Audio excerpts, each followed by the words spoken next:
other symptoms of Paget's disease. Symptoms can also arise from the effect of the disease on calcium levels in the bloodstream. When Paget's disease is active in several bones, overreactive osteoclasts may release enough calcium from the bone as they break it down to cause an elevated calcium level in the blood.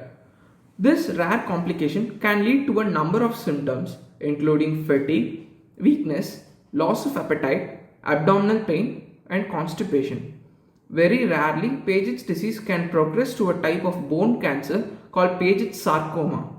When this occurs, symptoms may include severe and unrelenting pain in the area affected by Paget's disease. Paget's sarcoma occurs in only about 1% of patients with Paget's disease. These patients are usually older than 70 years of age. This type of malignant bone tumor is very aggressive and has a poor prognosis.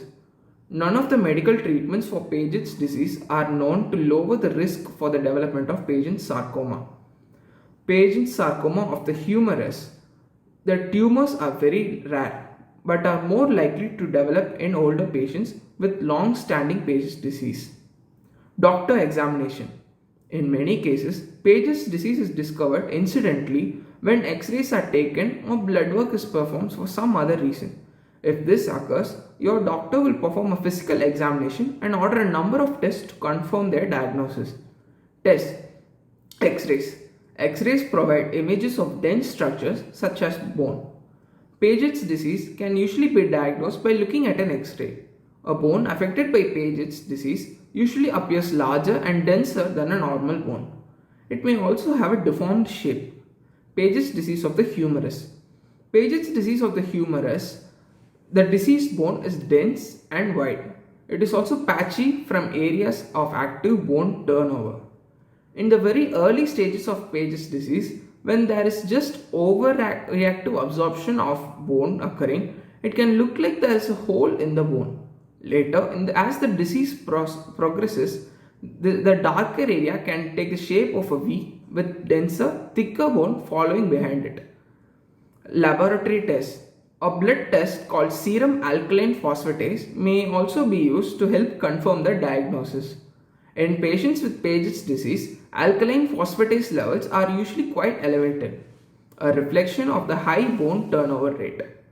Paget's disease can also be detected with urine tests that show rapid bone turnover. Bone scan. A bone scan may be used to help determine which bones are affected. During this test, a very small amount of radioactive dye is injected into a vein. A special camera is then used to detect areas of the skeleton with an increased uptake of the radioactive material. These hot spots indicate areas where there is more bone turnover than normal. Paget's disease almost always looks hot on a bone scan, except when the condition has been present for a long time and has burned out. Biopsy. A biopsy sometimes is necessary to confirm the diagnosis of Paget's disease or to rule out other conditions. In a biopsy, a small sample of the affected bone is removed and examined under a microscope. The procedure can be performed under local anesthesia with a needle or as a small open operation.